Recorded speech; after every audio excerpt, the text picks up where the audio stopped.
my name is Madison Hawk, and I will be talking about human anatomy and physiology. Anatomy is the body structures, and physiology is how the body works.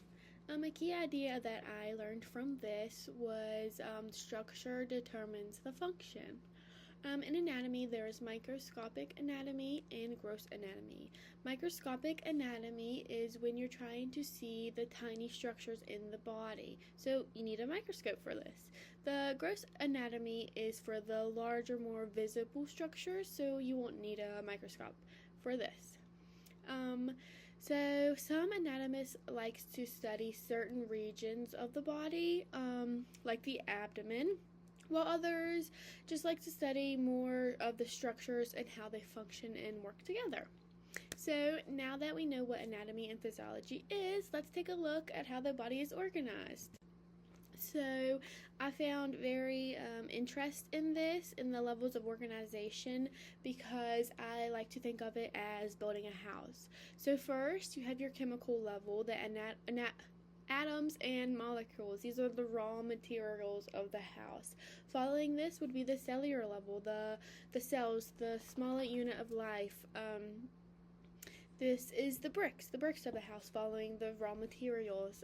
Next is the tissues, the groups of cells. These are the walls in the house. Following this is the organs. These are made up of tissues. These are the rooms. They have purposes. The organs have purposes. Next is the organ system. Organs work together in the body. These are the people who are working together to build this house. Lastly is the organism, the human being, the living being. This is the finished house. This is where all the levels are working together, coming together to hold up this house and maintain this health and life in the body. So now that we've covered the levels of organization, let's move on to the body systems and how they work together. So in this module, we are talking about the integumentary, the skeletal, muscular, and nervous systems. The integumentary system is hair, skin, nails. This protects, regulates body temperature. Next is the skeletal. These are bones, joints, and cartilage. These support protection and movement. Next is muscular systems. These are the muscles in your body. These help movement and posture. Next, finally, is the nervous system. This houses the brain, spinal cord, and your nerves in your body. This controls and has a communication within all of the nerves in the body. So now that we've seen the systems for this module, we're going to see exactly where they are located in the body. That's where the body cavities come in. These are the organization and compartmentalization of the body. There are two main cavities in the body, which is great to remember: the posterior and the anterior. Posterior is your brain, and the vertebral is the spinal cord in the back.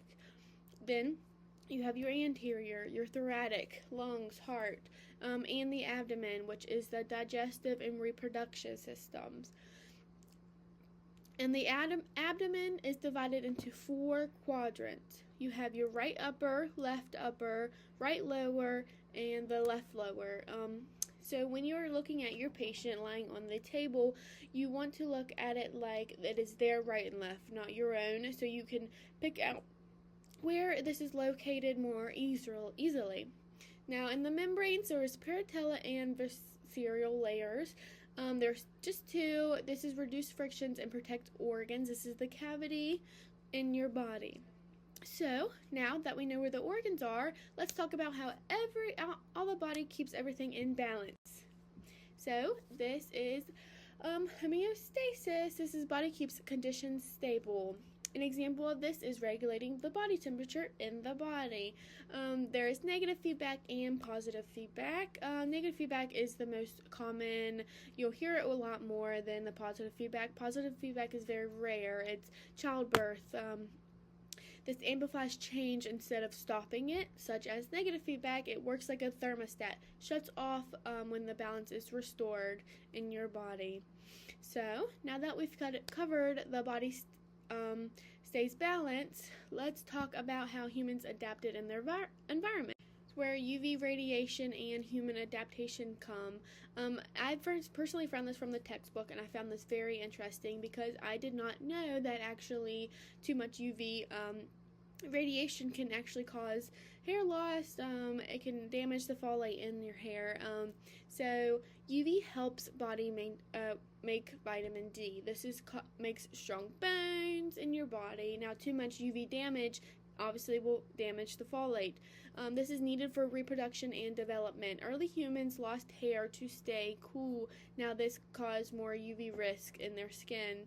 Melanin pigment is evolved in high UV areas for their own protection, for your body protection.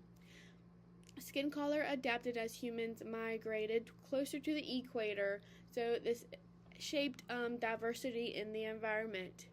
Finally, to talk about all these systems and adaptations clearly, now that we have a great understanding, we need a common language. This is where atomical terminology comes in. Atomical terminology is the language of the body. This is used for locations, directions, regions. This is very, very important in healthcare when you're working very closely with coworkers and your patients. This prevents confusions and mistakes that you will really want to prevent when you're working. So as you can see, you have different planes. You have your transverse plane. This is dividing you up and down. You have your lateral. You have your medial in the middle. You have your posterior, and you have your inferior. And you have your superior and inferior.